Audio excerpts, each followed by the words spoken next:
ఎక్కడో ఒకటి 2 ఇంటర్వ్యూలో చూసానండి. మెయిన్ అసలు అదే హైలైట్ చేశారు. శోభన్ బాబు గారు పెదనాన్నవుతారు. ఏంటి ఇది నిజమేనా? అంటే రిలేషన్ ఉంది. ఎలా అసలు?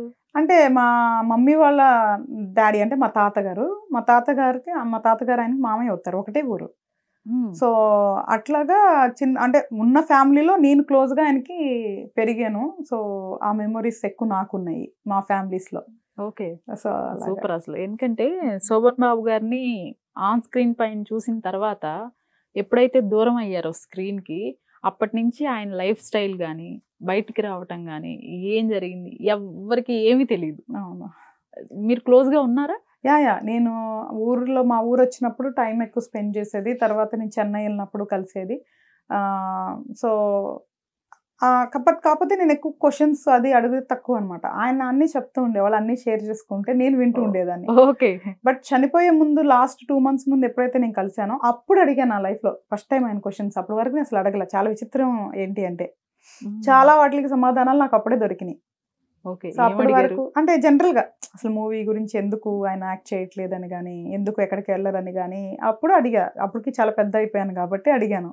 లేదు అంటే అసలు అంతకుముందు ఏమీ మాట్లాడేది లేదు. ఏం చెప్పారు ఆయన? ఎందుకు అసలు యాక్ట్ చేయట్లేదు? అదే ఆయన హీరోగా ఏదైతే ఆడియన్ మైండ్‌లో హీరోగా ఏదైతే రూపం ఉందో ఫర్ ఎవర్ అదే ఉండిపోవాలి అని ఆయన కోరుకున్నారు.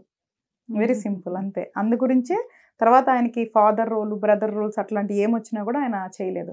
ఓకే. అదే రీజన్ అంతే. ఎందుకంటే ప్రతి ఒక్కరివి ఆర్టిస్టులవి ఎక్కడో చోట ఇంటర్వ్యూస్ ఉంటాయి. బట్ ఆయనవి ఉండవు. వెతికినా ఎక్కడ చూసినా తర్వాత ఏమైనా ఇచ్చారు.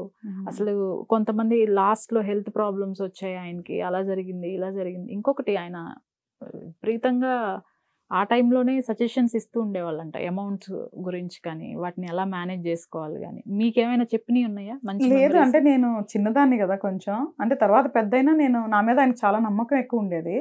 అండ్ రెండోది is a proper business person. Apart from అంటే యాక్టర్‌గా పక్కన పెడితే బిజినెస్ పర్సన్ ఆయన. Pure business person. Okay. And రెండోది ఆయనకి హెల్త్ ఇష్యూస్ ఏం రాలేదు. He was so healthy. నేను 2 మంత్స్ ముందే కలిసా అని చెప్తున్నా కదా! He was so healthy. So అది అన్‌ఎక్స్‌పెక్టెడ్‌గా జరిగింది తప్ప అసలు ఏం ఇష్యూస్ లేవు. వాళ్ళ ఫ్యామిలీ గాని, వాళ్ళు గాని చాలా అంటే చాలా బెస్ట్ ఉంటారు అందరూ.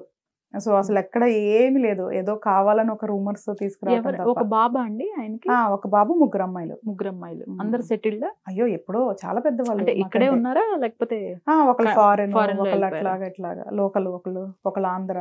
ఒక్కడే బాబైనా తనని కూడా ఇండస్ట్రీకి రానివ్వలేదట. అవును. నేను విన్నాను. ఇండస్ట్రీ చిన్నప్పటి నుంచి ఆయన ఎందుకో తెలీదు అలా వద్దు అనేవాళ్ళు. ఇండస్ట్రీ వద్దు అని పర్టిక్యులర్‌గా చెప్పారు అవును. అని చెప్పేసి చెప్పారు నాకు. నాకు పర్టిక్యులర్‌గా అదే ఫీలింగ్ ఉంది చిన్నప్పటి నుంచి. ఓహో! బట్ మీరు వచ్చేసారుగా. అంటే ఇప్పుడు వచ్చాను. బట్ యాస్ ఎ మేకర్‌గా కదా! వి డిడ్ంట్ కమ్ యాస్ ఆర్టిస్ట్‌గా లేదు. ఆర్టిస్ట్‌గా రావడం ఆయనకి ఆర్టిస్ట్‌గా ఇష్టం చెప్పారు లేదు. అంతే. మేకర్స్‌గా మేము ఎప్పుడు మాట్లాడుకోలేదు. ఆర్టిస్ట్‌గా వద్దని చెప్పేవాళ్ళు. ఓకే. ఫ్యూచర్‌లో అది కూడా ఛాన్స్ ఉందా? లేదండి. అసలు ఎప్పుడూ లేదు ఆలోచన. లేదా? ఓకే. ఇది కూడా ఇప్పుడు దీనిలో వచ్చింది. ఉంటారు. ఇది నేను అందుకే డైరెక్షన్ అనేది నాకు ఎప్పుడు డ్రీమ్‌లో కూడా లేదండి. ఇట్స్ మై డెస్టినీ ఏమో అని చెప్పి నేను ఫాలో అవుతున్నాను తప్ప వేరే థాట్ ప్రాసెస్ ఏం లేదు. రేపు నిజం చెప్తున్నాక ఇప్పుడు ఇది సిన్సియర్‌గా ఎఫర్ట్స్ పెడతాము. దాని రిజల్ట్స్ చూస్తాము. రేపు ఒక 2, 3 ఇయర్స్ తర్వాత ఇంకేదైనా కొత్త ప్రొఫెషన్ వచ్చిందనుకోండి నేను వెళ్ళిపోతాను అంతే. అట్లేం ఉండదు. నేను ఏదైనా ఇక్కడే అట్లాగా ఉండను నేను. For me survival is important. ఎందుకంటే నా ఫ్యామిలీ ఈజ్ డిపెండెడ్ కదా! మా పిల్లలు ఉన్నారు.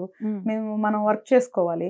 సో మనీ రాని పనులు నేను చేయను. Okay. So I'm very practical. నేను చాలా ఓపెన్‌గా చెప్తాను. సో ఇఫ్ ఇన్ కేస్ ఇక్కడ ఏదన్నా ప్రాబ్లమ్ క్రియేట్ అయితే నెక్స్ట్ వేరే ప్రొఫెషన్ చూస్ చేసుకుంటాను అంటారు. 100% ఇక్కడ మనకి రెస్పెక్ట్, మనీ ఉన్నంత వరకేనండి ఏ ప్రొఫెషన్‌లో అయినా ఉండాలి. అంతే తప్ప నేను ప్యాషన్‌తో ప్రొఫెషన్‌లో ఉంటాననే మాట నా లైఫ్‌లో రాదు. ఐయామ్ వెరీ మెచ్యూర్డ్ ఆ విషయంలో. రియల్ ఎస్టేట్ అంతే కదా! సో మనం పని చేసుకుంటాం, పైసలొస్తది. చేసుకుంటాం హ్యాపీ. ఈవెన్ ఆస్ట్రాలజీలో నేను అట్లా కమర్షియల్‌గా అవ్వకూడదనే నేను లిమిటెడ్ టైం పెట్టుకున్నా. ఎందుకంటే సర్వీస్ ఓరియెంటెడ్ ఉండాలి. నాకు ఆ వాక్ శుద్ధి, ఆ గాడ్ బ్లెస్సింగ్స్ ఉండాలి అంటే నేను కమర్షియల్ అవ్వకూడదు. సో అందుకే నాది ఓన్లీ లిమిటెడ్ టైం పెట్టుకున్నాను. అంటే డేకి ఇంత టైం అని అంతే అండి. ఆ అపాయింట్మెంట్స్ ఎక్కువ పెండింగ్ ఉంది అంటే 1 అలా పెట్టుకుంటా. ఎందుకంటే ఒక కన్సల్టేషన్స్‌కి నాకు 2 to 3 అవర్స్ పట్టిద్ది. నేను ఇలా చార్ట్ చూసి చెప్పే జ్యోతిష్కురాలిని కాదు. చాలా పెద్ద సబ్జెక్ట్. అదే నేను చెప్తుంది. మేము చదువుకున్న ఇయర్స్ ఆఫ్ సబ్జెక్ట్ చాలా పెద్దది. ఆస్ట్రాలజీ అంటే అందరూ అనుకునేంత సింపుల్ కాదు. చాలా మ్యాథమెటిక్స్, చాలా సైన్స్, చాలా శాస్త్రం ఉంది దాంట్లో. సో చాలా టైం పడుతుంది మాకు రీడ్ చేసి అవన్నీ చెప్పడానికి.